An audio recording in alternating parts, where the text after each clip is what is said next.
Okay. Good evening, everybody. I'd like to call the Government Operations Committee into order for Monday, May 16, 2022. Can you call the roll, please? Bala? Yes. Paylaner? Here. Bongard? Here. Bancroft? Here. Lencioni? Yep. Petrola? Here. Wirball? Here. Bessner? Here. Weber? Here.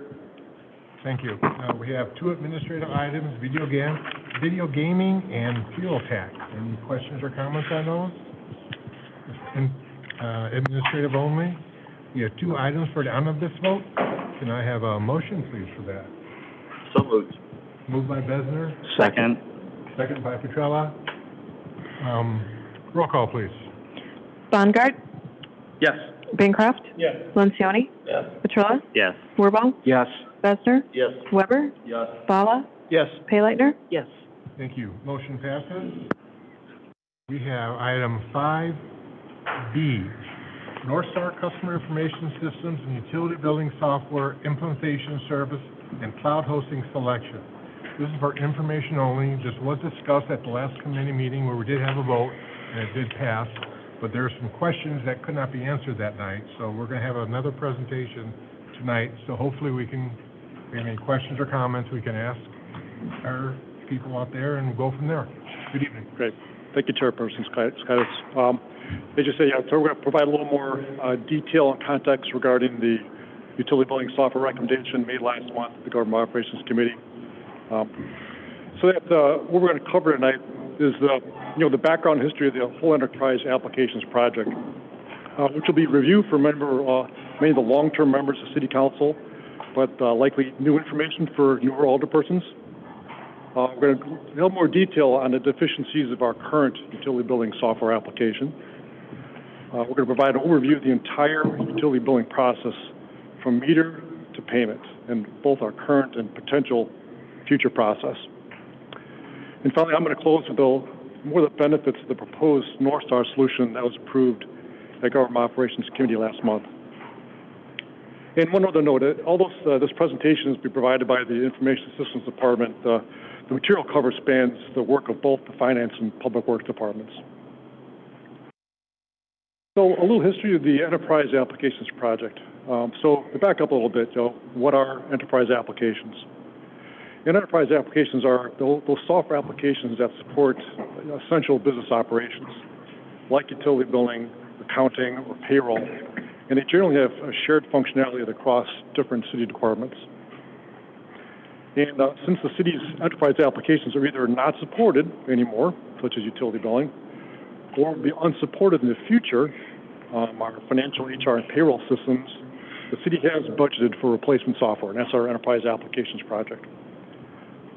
So over the past several years, we've built comprehensive software requirements, and they've been developed for all the applications that you see listed on the slide. And we incorporated those requirements into an RFP, and in 2020, we released this RFP for all enterprise applications with a focus on integrated applications.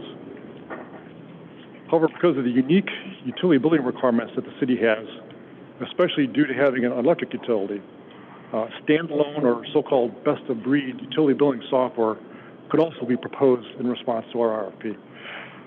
So the focus tonight is on utility billing, especially regarding that recommendation we made for the North Star solution. But I just want to let everybody know that we will be coming back to the Government Operations Committee with a recommendation for the other enterprise applications at a future meeting.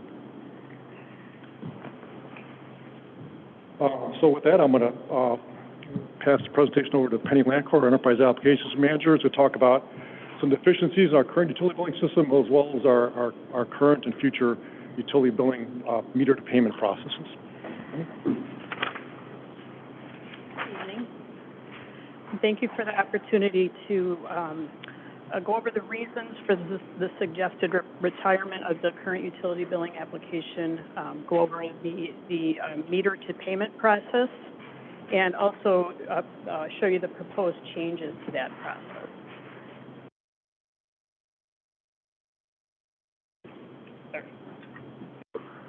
So some of the deficiencies include that the current utility billing application is very character-based. It's all character entry, command keys, function key, everything is on the keyboard. That means there's no mouse, there's no point and click. It's all very character-based. Which then requires that the software is very difficult to learn and use, particularly when training new employees on how to use the software. It's very difficult. The software runs in a very old IBM technology, and the risk there is there's no guarantee that IBM will continue to offer that technology on future operating system versions. Likewise, the software language that it's written in is very old, and as time goes by, there's progressively fewer and fewer resources, technical resources, that can maintain that code base. The software is also cumbersome to use and requires significant manual processes. For instance, the utility billing staff has to manually enter more and more estimated reads into the software as opposed to getting it from the meters. They also are required to manually calculate all billing adjustments. Those are just some examples. This is a typical screen. As you can see, it's all character-based. All the navigation is through command keys and function keys on the keyboard. So I'd like to walk through and provide an overview of all the components involved in the meter to payment process. Currently, the root of the entire process is the utility billing software. Currently, it's running on an IBM server. It's the only application running on that server. It requires a team of internal and external technical resources to keep it maintained and secure. The start of the meter to payment process includes the generation of a meter route file. That file gets sent up to Alexander, which is a cloud application. It's used by the meter department to manage meter readings. Once the meter routes are in Alexander, they're loaded into the meter reading devices, whether that be handheld or the radio reads that are in city vehicles. Once that happens, the meter readers go out to the individual properties and collect the meter readings. Once the meter readings are collected, there's a return trip back into the utility billing software. At that point, the software uses the readings that were just collected along with individual rates for the customers and generates a billing file. That billing file gets sent out to a vendor, a city vendor, Arista, who produces prints and actually mails the bill. So they create the actual physical bill. They mail it to the customers. And then they also create a PDF file of all the bills that get loaded into the customer portal, in this case, Paymentus currently. And at that point, the customer can make a payment, either a non-card payment, or if they choose, they can do a card payment, which currently we're using the Paymentus card processing engine. And then in all cases, then the payments are collected and they're deposited into the city's bank account. So that's basically the meter to payment process. This is the same process, just written out as opposed to the diagram. The proposed changes to this process are, one, is to replace the current utility billing software and infrastructure with the North Star in the cloud. So that's this area right here. So that's being replaced, as well as replacing the Paymentus customer portal with the North Star customer portal. The Paymentus card processing engine will remain. So the implementation of North Star, which is a modern software application, in addition to some investment in advanced infrastructure, will allow the city to automatically process readings from the meter into the utility billing software, as well as potentially initiating some meter functions from within the software out to the meter. So in summary, what's gained for staff is an easier to use graphical user interface and more automation. For the customer, what they gain is an updated customer portal with the ability to initiate some functions, for instance, maybe request a final read, and as well as it sets the city up for the implementation of AMI and even more additional functionality.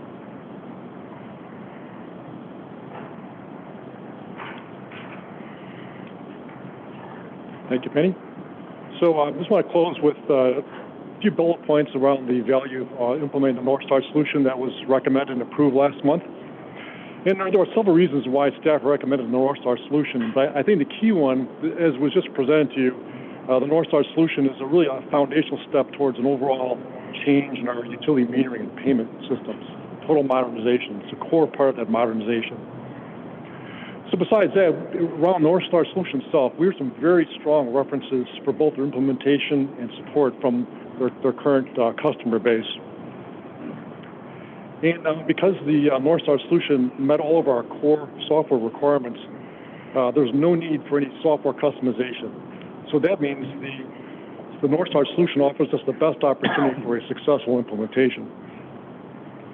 Another point I want to make as well, too, that we really believe that North Star offers the city the best value because not only did it meet our software requirements, but the 5-year total cost of ownership is comparable to the lowest cost utility billing solution that was proposed to us. And finally, one last point I'd like to make too is we worked with North Star's parent company, Harris Utilities Systems, computer systems for many years. They also own CityView, the community development application we've used successfully for many years. So we're very comfortable with another solution from Harris, the North Star solution. Any more questions? Any questions? Steve? Yes, I have a question. Certainly. Hi, Larry. So you said you had referrals, recommendations. Correct. Could you, when you come before City Council, can you please tell us who they are, and can you please have, I would like to have not only you, as well as like the city administrator talk to her counterpart to make sure that this flows. I'd like to see who's actually utilizing this right now. Me personally, I would like to see who's actually utilizing it.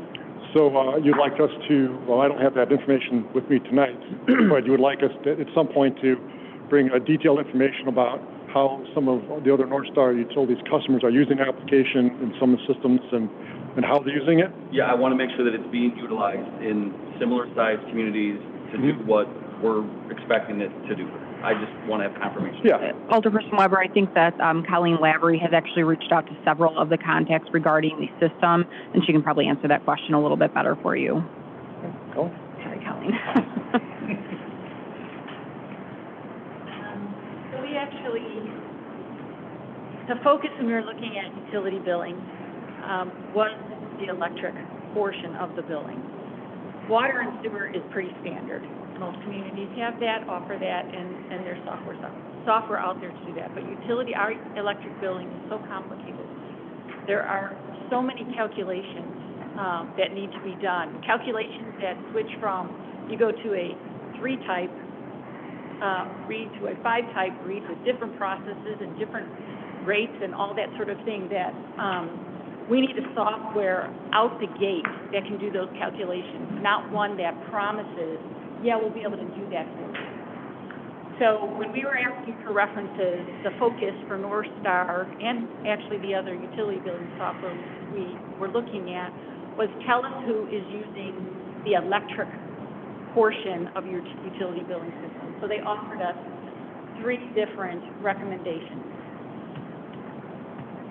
We were blown away, quite frankly, by how well the implementation went, both time-wise and being able to deliver the solution so that out of the gate, they were billing according to their, everyone has nuances, but their electric nuances, rate structures, and also their support. their unending support for us. I mean, we talk about how Penny goes to Hawaii and has to bring her laptop because, quite frankly, she's had to help us, where we've had to call her and she's had to help support us. Their support, all the references we received for support were, again, stellar. There was one institution that their software was an in-house, in-server software, and so they actually, and not because of North Star, but because of something else internal, their system was infected with a virus. They called North Star. What did North Star do? Within 3 days, North Star lifted their software from on-premise hosted into the cloud and let them operate in the cloud until they were able to fix their software on-premise. Again, it's just amazing to me that they were able to do it. We had a different reference who talked about how they needed to add a rate so that they could bill a different rate to their customers. They couldn't figure it out. What they do, they call North Star, and we have a dedicated person, a dedicated team to the city of St. Charles. They called, they said, hey, we're having this issue, talked it over about an hour on the phone, couldn't figure it out. They said, give us some time. North Star gathered a group of people. Within a half a day, they said, here's your solution. This is how you need to set it up. So the support is amazing. North Star not only handles electric, but it does gas. It is a best of breed in utility billing, from stormwater to electric to gas, natural gas. It knows what it said when we were talking to them many times was, we are a standalone best of breed. First of all, we know we have to integrate with your general ledger system, with your asset management system, with other systems within your municipality. We would not survive unless we could do that and do it very well. So based on our conversations with them, based on them reviewing the different calculations, our unique calculations to St. Charles that they were able to do as we were viewing online, we just felt very confident that this is what we need. And again, Mary had mentioned, if we go to AMI readings, if we do different things, we will be able to utilize this software, again, to capture all those other elements of meter readings and present them in a portal to customers so they can take a look at it. Take a look at that at their will. They can set up their own portal so that they can decide what they want to see when they log in. It just really is, it's a software that we really support, utility billing, myself, Jill Martin, who is in charge of utility billing. We sat in on the demonstrations ourselves. They were taped. Then we had our 2 full-time utility billing representatives also sit in, and together we decided this is what the city needs. So I hope that helps. Thank you. Yes, If I can just make a real quick comment before you open up for any more questions. We have a system here that is a series of links in a chain, and we have several of those links that are starting to fail. This is the first component of getting that chain to where it needs to be. The second component will answer some of the questions that I think came up at the last presentation about automated meter reading. How much information are we able to get with the bills? It makes no sense for us to work on that component until we have a system that can actually do that, and we are at risk of not even being able to get our reads in place right now because of all the failures that are happening internally. Initially, it won't look like a major change to the customers in terms of what they're able to see on their bill, but this is the necessary first step to get to that point. How far away from automatic meter reading are we? We've been having this discussion, so we are going to be working on this year coming. You want to come up and? 3 to 5 years. Yeah. So it'll be a process to get to that point because it will involve infrastructure, equipment, technology upgrades. How many people do we have doing meter reading right now? We have 4. How many do we anticipate in the future once we get to automatic meter reading? It will reduce staff time because there will be radio reads that we will not have to send that person out. And one of the other components of that, too, is that right now we've got a number of meters that we cannot read and cannot get access to that we are losing potential billing on because we don't know what those readers are actually at. So ultimately it will reduce staffing time spent trying to obtain those reads and also all of those miscellaneous reads that are not coming in right now. One of the questions that I had, Colleen, did you have something? So we're estimating your reads, So, yeah. not previous usage. Right. Right, I'm sorry. It's not that we're not, Well, that correct. doesn't sound like absolute best practice. Correct. Thanks for keeping it running. Last time we had this presentation come up, I had questions about, what was the cost of failure, what was the cost of probability of missing a monthly cycle.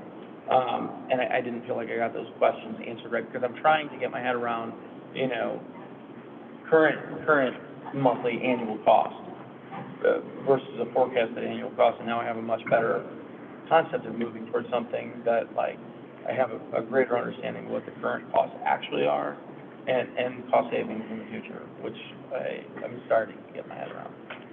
And I understand, this is a complex system that involves many working parts, and this is the first step in that process to correct some of those missing billables, automated meter reading, getting more information to the customer. Thanks. Rich? Just FYI, my utility bill was wrong this month, and I paid with a check, so it was wrong, but that doesn't matter. It's $3 whatever fee. But secondly, I think when we had this meeting discussion last time, there were 5 or 6, and the fact of there was no, you picked one, but didn't tell us the details behind it. And I think that's what Steve was we didn't get the details. You ultimately made the decision, which is fine, but we'd like to see all the options. And I believe this was the only one in the state of Illinois. They don't have any municipalities in the state of Illinois, if I recall, correct?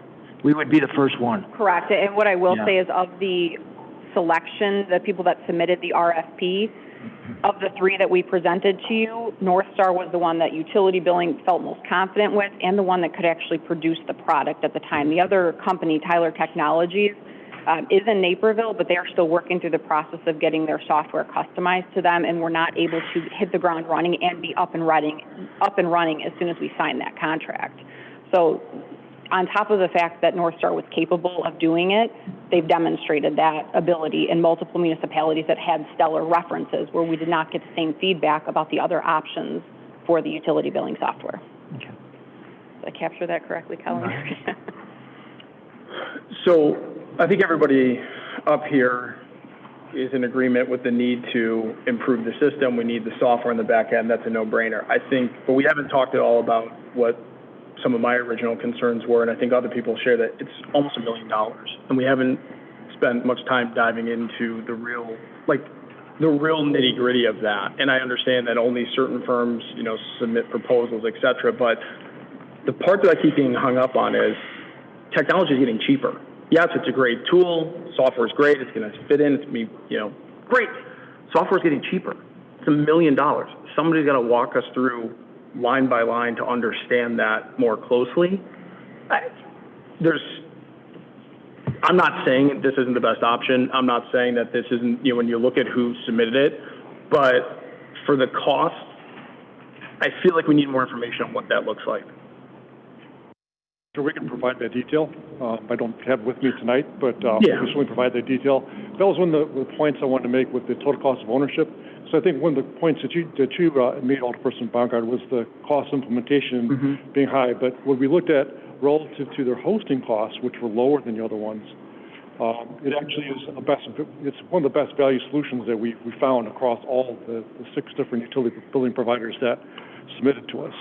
So I think their hosting costs are very have high value, and that makes it a high value solution. Rita? I get it, and it looks like staff is over the moon. That it's, all great for staff making their job easier. I still am not convinced we're having a missed opportunity here to make the customer payment experience improved. I understand, who knows, 3 years, 5 years, 10 years down the road, maybe this software will make it, but right now the customers have to pay their bill. That seems incredibly archaic. And I think that we had an opportunity here to change our billing system that that could have been a little caveat we could have had. So there are two different components of that. One is that right now the portal that customers use is only through Paymentus. There is no City of St. Charles portal to log in and do your bill. With this North Star solution, we would now have a city-based portal that will allow the customer more information. The component I believe you're kind of referencing and focused on here is the actual payment component of that right now is routed through Paymentus. I did speak with Colleen last week. We are looking into being able to generate and utilize an ACH type debit that would not generate a fee, because currently once we made that switch, any payment done through Paymentus online does incur that fee. So we are still looking and exploring at alternates that would not incur a fee beyond just, the in-person payments, but that is a separate standalone component. It has nothing to do with the actual utility billing software. That is more about the generation of the usage and the billing. Okay. So that can still be accomplished regardless of the software, but the software itself is failing at this point. And because it's such a large revenue generator for our city as a whole, it's important that we're able to actually move forward with some of these other components that we won't be able to utilize unless we upgrade the software. Okay, thank you. Right. Could you email me the presentation? Okay, thank you.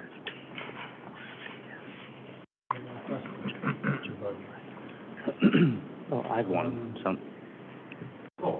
I was just thinking, have we, or Larry, have we ever considered developing our own, like, in-house, like, proprietary type of portal, or is that, like, just City of St. Charles software or whatever, or do we always have to have an outside purchase from an outside vendor? Have we ever considered that? Well, years back, that was a typical approach, would be to build something. But over time, the ability to buy software has been shown to be so much more cost-effective than building your own. So 30 years ago, that was a viable solution. It's come now, it's almost never a good, you never get the cost benefit of actually building yourself. Can you? Assuming you can, but you just will not see the cost benefit from the time and effort that it would take. Thank you. Questions or comments? Well, look, judging from, I'm sorry. You know what, older person, Bonagard, brought up a great question, and Director Gunderson. He asked for more information about the cost benefit, and just more information that you said that you had that you didn't have right now about the $1 million purchase. I'm tempted to look for a motion to postpone definitely to the next meeting, because if that's out there, I want to see it. It's just information tonight anyway. Information. No vote going to be taken tonight. It still has not gone. Well, you get my point. I'm just saying, we still have to, it's passed committee, but it hasn't passed council yet. Yeah. So we're still in discussion stages here. Okay. And to your point, yes, I get the feeling that this council is not comfortable with everything yet. No, well, So I would, with the information you have, I would like, from the comments you've had, I think maybe we should do it to the next government services committee with more information, and anything more you can tell us, because there's some doubt up here, and you're going to have to answer those questions. Yeah, we can certainly provide the detail on the costs, but realizing that we only negotiated costs with one vendor, the rest of them are just proposed costs. So, we'll provide those costs, but they're not hard and fast proposed costs. I mean, they provide good relative detail, but just want to make it a caveat around that. I think that's one of the things the council is looking for. Yes, sir. When we submit our RFP, I'm assuming for this, we tell them what the projected or a range for the budget, what we're prepared to spend.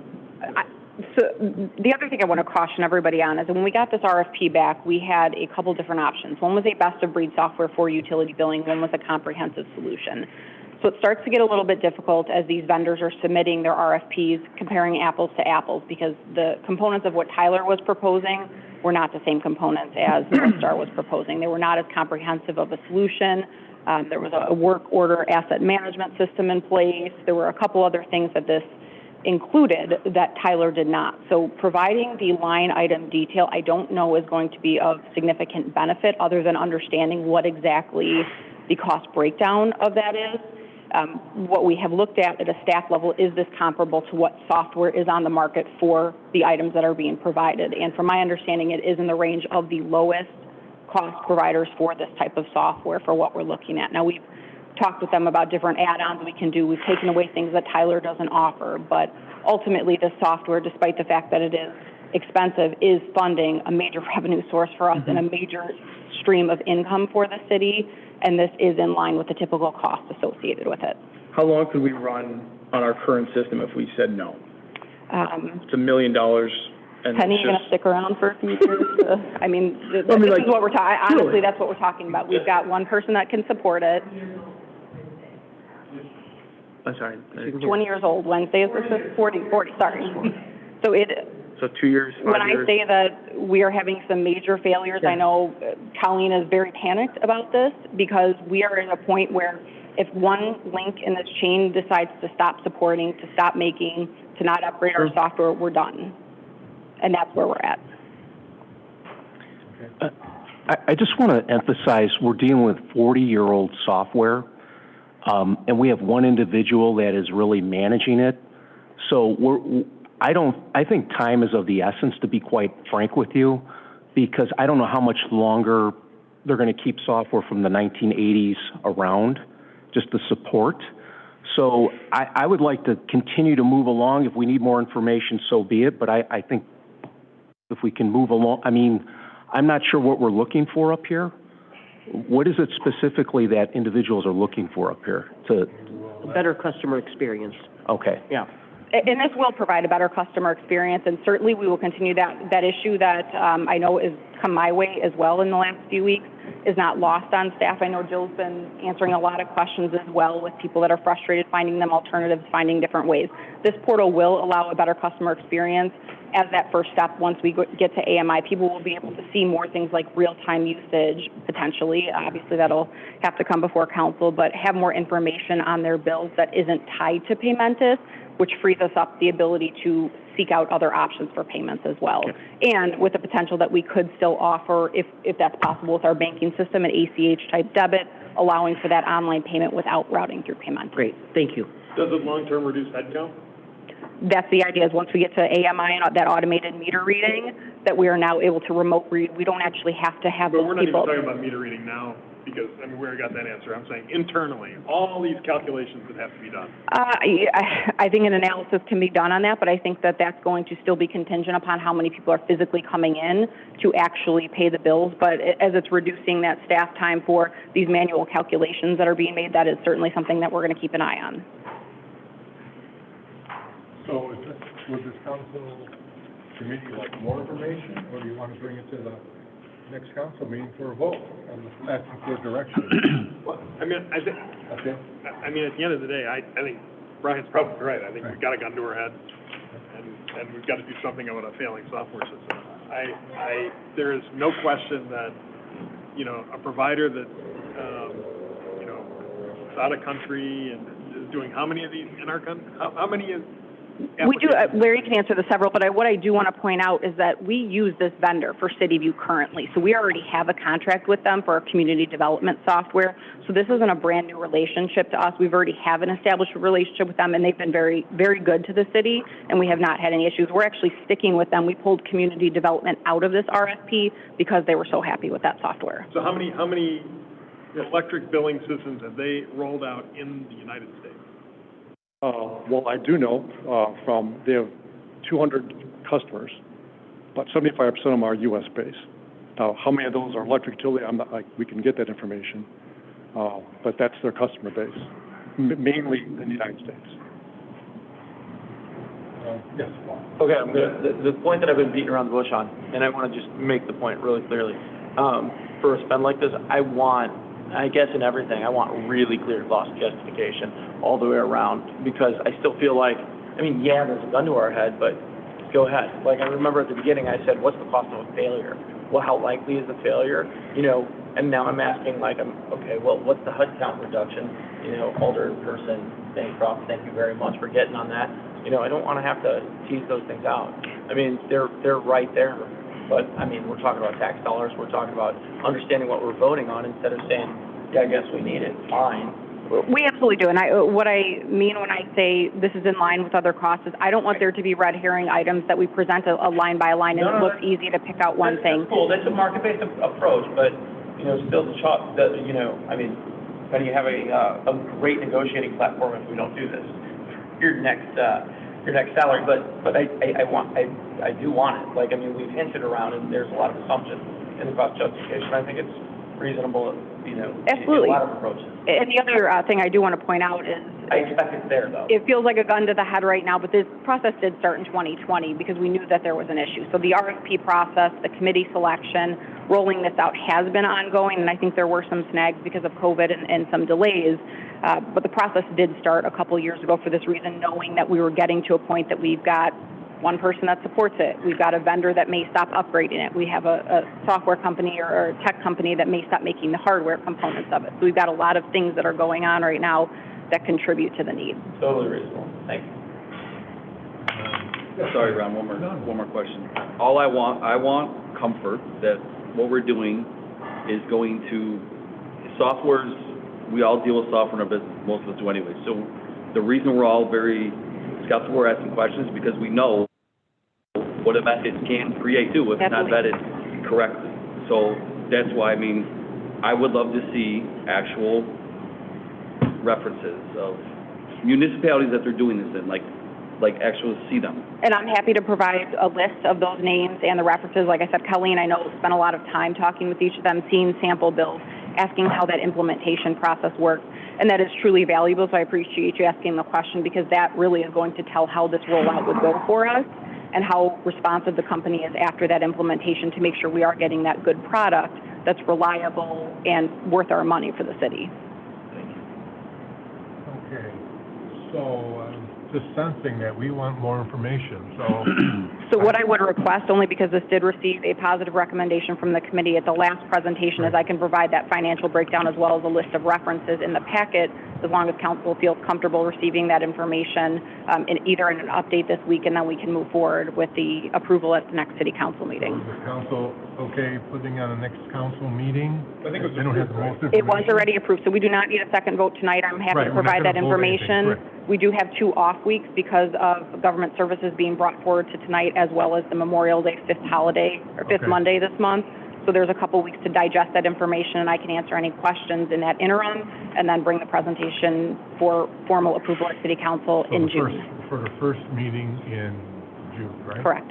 So is everybody comfortable with that? First meeting in June, we'll have the information. Before the meeting, we can continue the discussion, and then we'll have a final vote in maybe. I'm not saying we will have a final vote, but the plan is to have a final vote, and we'll go from there. Everybody okay with that? Yes. Yes. Thank you. Thank you. Thank you, Heather. Okay. One more item. 7A, recommendation to approve a contract with Barry Dunn for strategic plan services. Thank you. As council may recall, our previous strategic plan that was issued in 2015 expired in 2020, and there was a desire to put that on hold due to everything that was happening with the pandemic. So earlier this year, we submitted solicited proposals, for new strategic planning services. We did only receive 2 back. We interviewed both firms with a subcommittee that consisted of the mayor, Alderman Bancroft, as well as Alderman Weber, and the department directors.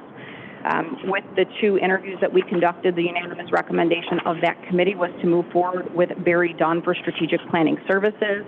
You have a copy of their proposal in your packet, and they are here to do a brief presentation this evening as well.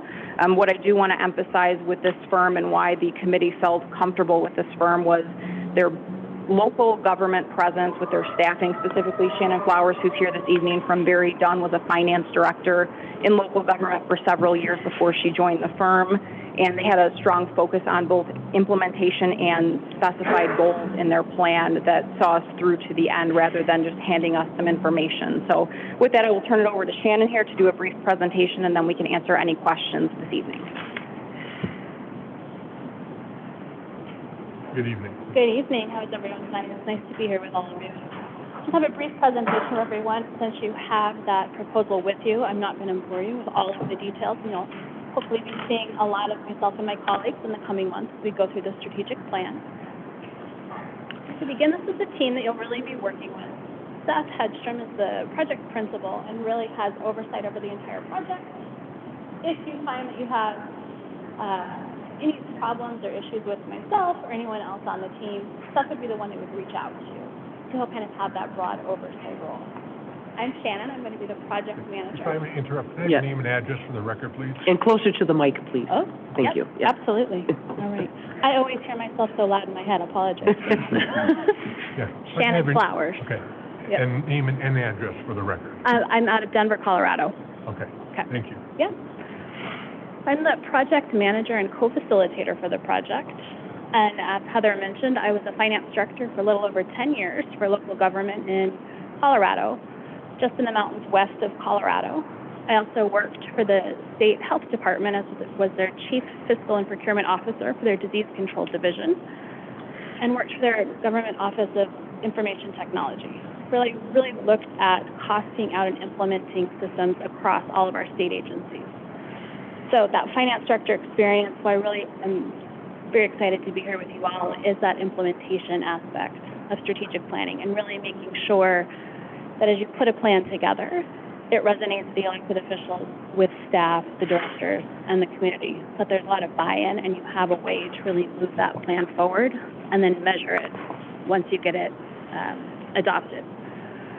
Also on our team, we have Michelle Kennedy as the co-facilitator, Charlene Tarangosi, who is our community engagement expert and does a lot of work on our social Pinpoint platform, which I'll have a couple of slides about at the end, and Maddie Powers, who helps us with a little bit of the research that I'll talk a little bit about as we move through.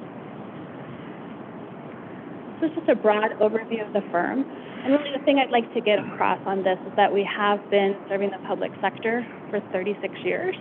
We have a pretty big staff with quite a few different areas of specialization, one of which is finance and administration, and that's where our team lives. There are a couple of the key qualifications that I feel like are really important for this project in particular, and why I feel like our team is really going to be good for this project. The first is that we've got a lot of decades of really relevant strategic planning experience.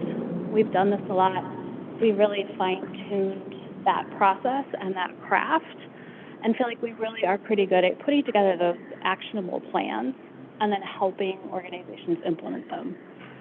We've got a really strong facilitation approach that really, even when you have groups of folks together that may have different views and perspectives and opinions, we facilitate the sessions and those development workshops in a way that really gets consensus and buy-in across all of the different folks. We have a demonstrated commitment to serving clients in the state. We have done work right here in St.Charles Park District, Lake County. We've also done work in Downers Grove and Schaumburg recently. One of the things that I really like about the Bears Den approach is our flexibility. We do have a structured approach, but we're really flexible. We want to make sure that it meets the organization's needs and that we really get to know the community, so that we're not just coming in and saying, this is our framework, it's going to work for you, and kind of shoving a round peg through a square hole. I had to stop and think before I messed that one up. We really take the time to make sure that we're going to understand the time that works for the city, making sure that we're getting all of the community input in the right way, and then talking to your staff and your department directors to make sure that they're really bought in and they're part of that process, so that it can really be effective at the end of the day.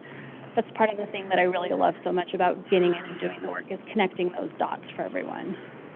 As I said a couple of times, we really focus on those results-driven and actionable plans. The last thing we want to do is put together a strategic plan that we then hand over and you put it on a shelf, because everyone is like, how do you implement this? What are we supposed to do with this? Staff don't really understand how it relates to the job that they do on a day-to-day basis, or your community doesn't really see themselves reflected in the plan. We spend a lot of time and energy making sure that we get an actionable plan for you. And the last thing on this slide I'd like to mention is the tools and technologies we have. And those technologies I'll show you a little bit about in a couple of slides. But those tools really revolve around making sure that we're aligning things with budget in a fiscal way. As a former finance director, that's another thing that I really feel is really valuable in a strategic plan. If you can't align things fiscally and with your budget process, again, you're not really going to be able to make much forward progress and move the community forward. We also have a couple of implementation tools that work really well for helping both the mayor and city council and staff really capitalize on that adopted plan and implement it, and then monitor it through performance metrics on the back end. I won't go through all of the different steps that go into these 4 phases. They're detailed out really clearly in that proposal. Happy to answer questions on any of them, but the ones that I would really like to highlight are number 2, that's stakeholder engagement. We really have built into the proposal a lot of community engagement and input through some visioning forums and some additional work once that strategic plan draft gets put together. And then that phase 4, where you've got that implementation action plan, some recommended timelines, and also making sure that we're really crosswalking what was in your existing strategic plan with what's in your new plan. So you've got some continuity, both for staff and the community, so that they really don't ever find themselves looking at one or the other and thinking, whatever happened to this, where did that go? We want to make sure that there's continuity for the community across the board. These last couple of slides are just an example of that social pinpoint tool that I mentioned a couple of minutes ago. This is one of the ways that we look to get community engagement, in addition to those community forums and stakeholder interviews. Really, it's a digital platform where your community can take a survey, can post things on a forum wall about what they see the future of the city looking like, and give you some really great feedback and perspective to put together that strategic plan. I won't spend a lot of time on these slides because they are just different snapshots of that social pinpoint snapshot from some of the communities we've worked with.